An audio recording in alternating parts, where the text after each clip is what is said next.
मैं हनुमंत सिंह जेतावत, सह आचार्य कृषि अर्थशास्त्र, बाबा भगवान दास राजकीय महाविद्यालय चमनपुरा। मैं आज आपको बीएससी एजी ऑनर्स पार्ट सेकंड में चलने वाले विषय सांख्यिकी से परिचय के अंतर्गत केंद्रीय प्रवृत्ति के माप के बारे में बात करना चाहता हूँ। देखिए, इससे पहले वाली क्लासों में मैं सांख्यिकी की परिभाषा, सांख्यिकी का क्षेत्र, ग्राफिकल प्रेजेंटेशन, वर्गीकरण के बारे में बताया। आज मैं उसी क्रम में आगे बात करता हूँ। देखिए, सबसे पहले सांख्यिकीय तरीकों में सबसे पहला जो काम होता है वह समंकों का संकलन अर्थात कलेक्शन ऑफ फैक्ट्स होता है। तथ्यों का संकलन अपन दो विधियों से, चाहे प्राइमरी डाटा हो या सेकेंडरी डाटा हो। प्राइमरी डाटा से मैंने आपको बताया था कि यदि रिसर्चर स्वयं इकट्ठा करता है तो वो आंकड़े प्राइमरी डाटा कहलाएंगे, और यदि किसी और ने समंक एकत्रित किए हैं और हम इसका उपयोग करते हैं तो हमारे लिए यह सेकेंडरी डाटा कहलाएंगे। तो कलेक्शन के बाद में प्रेजेंटेशन की बात है, जिसमें अगर प्रस्तुतिकरण में अपन सारणी के द्वारा और ग्राफ के द्वारा बता सकते हैं। यह आकर्षक प्रस्तुति है वर्गीकृत आंकड़ों की। वर्गीकरण इससे पहले आएगा। वर्गीकरण में अपन समानता और समीपता के आधार पर अव्यवस्थित आंकड़ों को व्यवस्थित करते हैं। वर्गीकरण के आगे के क्रम में अपन प्रस्तुतिकरण करते हैं, और प्रस्तुतिकरण के अलावा एक तरीका विश्लेषण, जो उद्देश्य है, जिस उद्देश्य के लिए अपन ने आंकड़े एकत्रित किए हैं उसी के अनुसार निर्णय निकालना, एनालिसिस या हिंदी में विश्लेषण। सांख्यिकी में विश्लेषण की कई विधियाँ काम में आती है। आज हम उनमें से एक विश्लेषण की विधियों में केंद्रीय प्रवृत्ति के माप के बारे में बात करेंगे। इंग्लिश में अपन इसको मेजर्स ऑफ सेंट्रल टेंडेंसी कहते हैं। क्या अर्थ है? देखिए, परिभाषा के रूप में केंद्रीय प्रवृत्ति का आशय क्या होता है, इसकी बात करते हैं। देखिए, एक समंक श्रेणी की केंद्रीय प्रवृत्ति का आशय उस समंक श्रेणी में अधिकांश मूल्यों की किसी एक मूल्य के आसपास केंद्रित होने की प्रवृत्ति से है। इस प्रवृत्ति के माप को ही माध्य कहते हैं।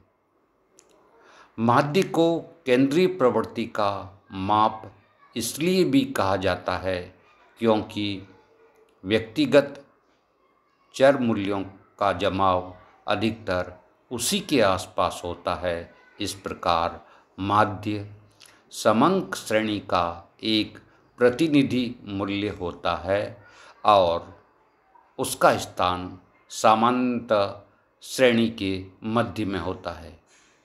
देखिए, यहाँ पर जो बात कही गई है उसका क्या अर्थ है, इसको अपन बात करते हैं। देखिए, अपन ने किसी उद्देश्य के लिए समंक एकत्रित किए हैं। समग्र लिया है अपन ने व्यक्तिगत इकाइयों का समूह।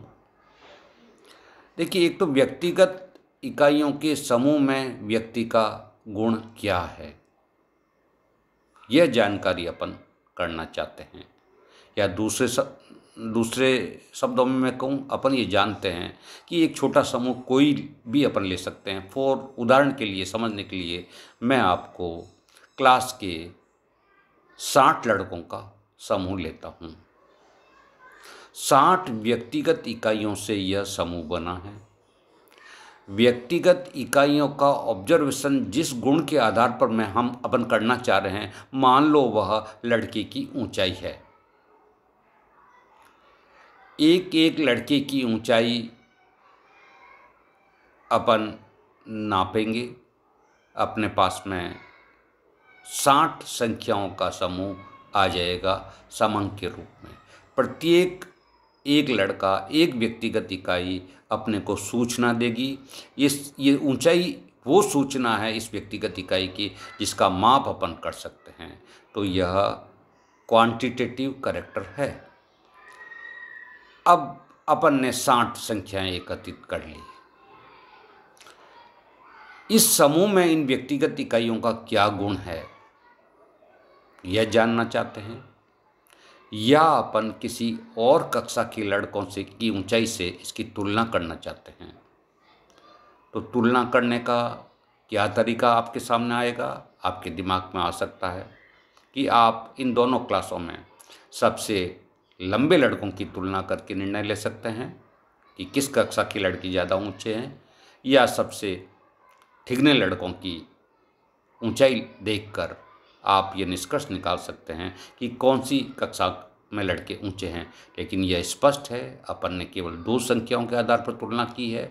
यह तुलना आपकी सही नहीं होगी, इसमें त्रुटि होगी। ऐसी स्थिति में अपने सामने क्या विकल्प बचता है?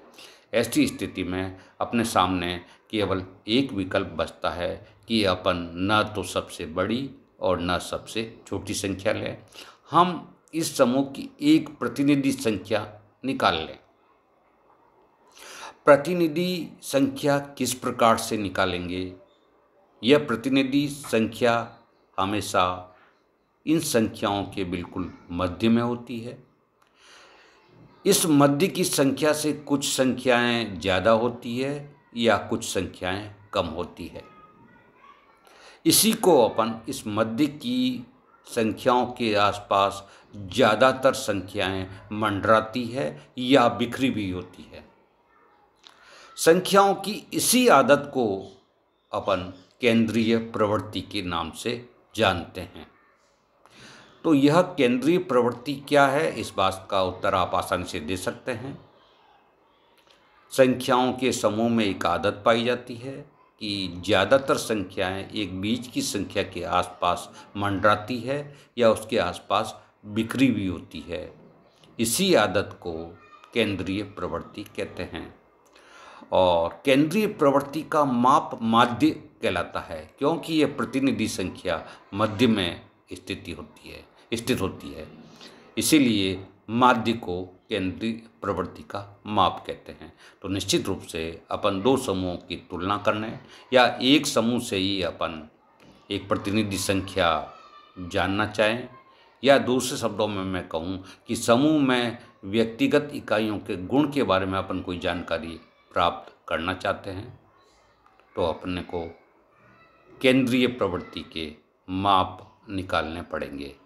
पहले बात करते हैं उन लोगों की जिन्होंने केंद्रीय प्रवृत्ति को परिभाषित किया है। एक नाम मैं आपके सामने लेना चाहता हूँ, यूल व केंडाल। किसी आवृत्ति वितरण की अवस्थिति या स्थिति के माप को माध्य कहते हैं। ठीक उसी प्रकार से क्रॉक्सटन व काउडन ने क्या कहा है, माध्य समंकों के विस्तार के अंतर्गत स्थित ऐसा मूल्य है जिसका प्रयोग श्रेणी के सभी मूल्यों का प्रतिनिधित्व करने के लिए किया जाता है। समंक श्रेणी के विस्तार के मध्य में स्थित होने के कारण माध्य को केंद्रीय मूल्य का माप भी कहा जाता है। इसी प्रकार से बाउले ने तो ये तक कहा कि सांख्यिकी वास्तव में माध्य का विज्ञान कहा जा सकता है। सांख्यिकी को वास्तव में माध्य का विज्ञान कहा जा सकता है। तो इस प्रकार से केंद्रीय प्रवृत्ति के माप अपन कई तरीकों से निकाल सकते हैं। पहले बात करते हैं कि केंद्रीय प्रवृत्ति के माप के उद्देश्य व कार्य क्या क्या हो सकते हैं। पहली बात जो अपन केंद्रीय प्रवृत्ति के उद्देश्य के रूप में गिना सकते हैं वह है सामग्री को संक्षिप्त रूप में प्रस्तुत करना। देखिए, जैसा कि मैंने आपको बताया कि लड़कों की ऊंचाई का उदाहरण ही मैं जारी रखता हूँ। 60 व्यक्तिगत आंकड़े अपने सामने आ गए समूह के रूप में। इन केवल अव्यवस्थित संख्याओं से यदि कोई निष्कर्ष निकालना चाहते हैं तो यह संभव नहीं है। हम इन समूह की एक प्रतिनिधि संख्या यदि ज्ञात कर पाएँ तो निश्चित रूप से हम इन संख्याओं के समूह को बिल्कुल छोटा एक संख्या के रूप में ला सकते हैं, और यह एक संख्या के रूप में लाने का तरीका केंद्रीय प्रवृत्ति के माप द्वारा हो सकता है। तो एक उद्देश्य अपन यह बता सकते हैं कि केंद्रीय प्रवृत्ति का पहला उद्देश्य यह है कि सामग्री को संक्षिप्त रूप में प्रस्तुत करना। सामग्री से तात्पर्य यह है कि अपन ने जो संख्याओं का समूह किसी समग्र पे एकत्रित किया है उसको एक संख्या के अंदर रिड्यूस कर सकते हैं।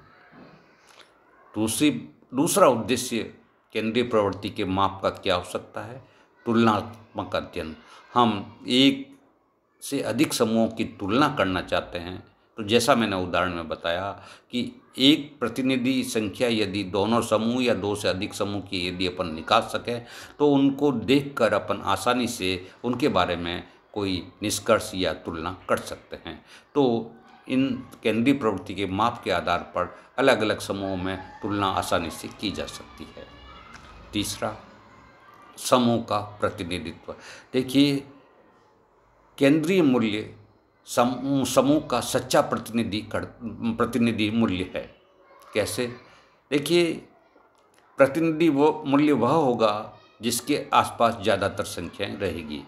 तो ना तो ये सबसे छोटी संख्या हो सकती है और न यह बड़ी संख्या हो सकती है। यह संख्या वही होगी जो मध्य में स्थित होगी। तो इस प्रतिनिधि संख्या को ज्ञात करना भी केंद्रीय प्रवृत्ति के माप के उद्देश्य हो सकते हैं। चौथी बात, अंकगणितीय क्रियाएं। यहाँ पर अंकगणितीय क्रियाओं से तात्पर्य यह है कि अपन इन संख्याओं के समूह पर अंकगणितीय प्रयोग करना चाहते हैं। अंकगणितीय प्रयोग कौन कौन से हो सकते हैं? जोड़ना, घटाना, गुणा करना और भाग देना। इन क्रियाओं का प्रभाव समूह की संख्याओं पे किस प्रकार पड़ता है, यह अपन एक इस प्रतिनिधि मूल्य की सहायता से आसानी से ज्ञात कर सकते हैं। अंकगणितीय क्रियाओं का प्रभाव अपन आसानी से देख सकते हैं। पांचवी बात है भावी योजनाओं का आधार।